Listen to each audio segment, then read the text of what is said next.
En el siguiente video vamos a hablar un poco sobre el simbolismo bíblico. Al principio de la creación, la tierra y todo lo que hay en ella pertenecía a Dios, pues Él lo creó todo. Eso nos dice el Génesis 1:2.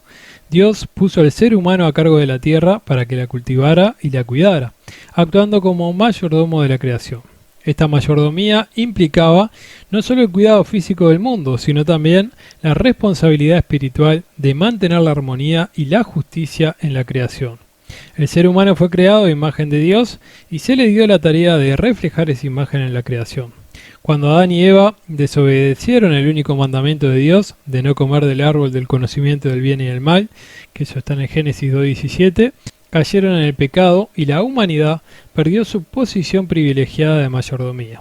Como resultado, el pecado y la muerte entraron en el mundo afectando toda la creación, tanto espiritual como físicamente.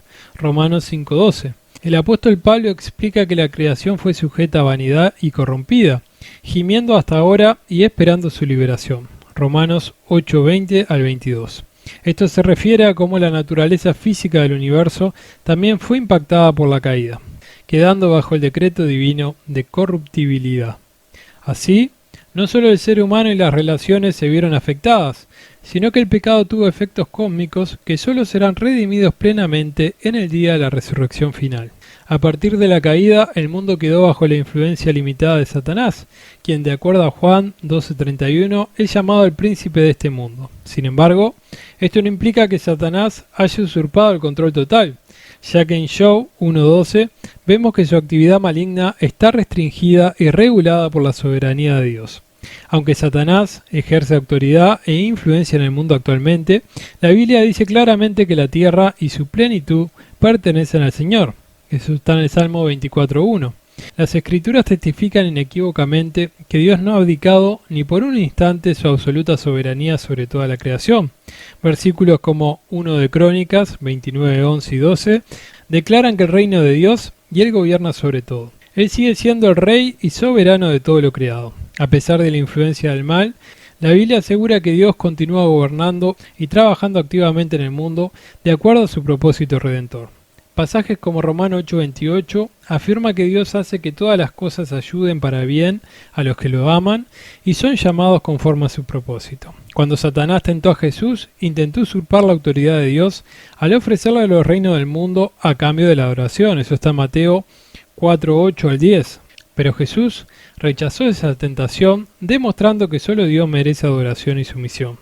Jesús reconoció la autoridad de Dios sobre toda la creación y reafirmó la soberanía de Dios en medio de la tentación. Jesús, como el Hijo de Dios, demostró su sumisión perfecta a la voluntad de Dios y su rechazo a la tentación de Satanás. Al final de los tiempos, cuando Jesús regrese en gloria, derrotará completamente a Satanás y eliminará su influencia maligna en el mundo. Entonces Dios resucitará su reino perfecto en la tierra. Eso está en Apocalipsis 19:22. Así como en el principio Dios creó los cielos y la tierra perfectos, al final de los tiempos hará un cielo nuevo y una tierra nueva, libre de pecado y muerte. Tal como se describe en 2 de Pedro 3:13 y en Apocalipsis 21:1-5.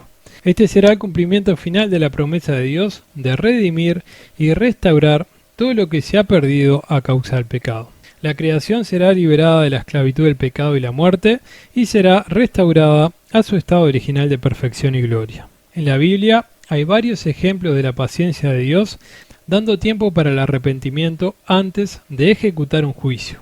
Uno de ellos es la historia del rey Ezequías en 2 de Reyes 20, donde Dios le anunció su muerte inminente, pero luego le concedió 15 años más de vida debido a su ferviente oración y arrepentimiento.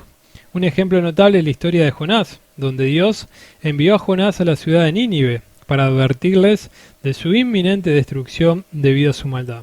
Sin embargo, cuando los habitantes de Nínive se arrepintieron de sus pecados y se volvieron a Dios, Él tuvo misericordia de ellos y no destruyó la ciudad. En el caso de Sodoma y Gomorra, Génesis 18:19, Dios también dio una oportunidad para el arrepentimiento.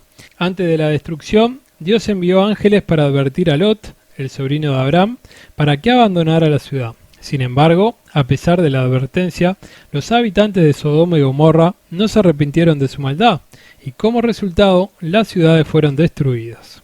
Estos relatos bíblicos muestran la justicia de Dios en su juicio, pero también su misericordia y paciencia, deseando que las personas se arrepientan y se vuelvan a Él antes de que sea demasiado tarde. Sin embargo, también muestra que hay consecuencias para la persistencia en el pecado y las negativas a arrepentirse. Dios es paciente, pero su paciencia tiene un límite, y el juicio final llega. Esto sirve como una advertencia para todos nosotros de la importancia del arrepentimiento y la fe en Dios. En conclusión, aunque Satanás ejerce influencia en el presente, Dios sigue siendo el verdadero dueño y Señor soberano de la tierra y de toda la creación. Su propósito es redimir lo caído y restablecer su glorioso reino por la eternidad. A pesar de las dificultades y los desafíos del presente, podemos tener esperanza en el futuro porque sabemos que Dios está en control y que su plan final para la creación es bueno. Nuestra inquebrantable esperanza descansa en las incuestionables promesas de Dios y en las obras consumadas de Cristo, el victorioso Rey de Reyes, ante quien toda rodilla se doblará y toda lengua confesará que Jesucristo es el Señor, para gloria del Dios Padre. Filipenses 2:10 al 11. Y bueno, nada más, espero que les haya gustado el video. Si les gustó el video denle me gusta, suscríbanse, compártanlo y nos veremos en el próximo video. Hasta la próxima.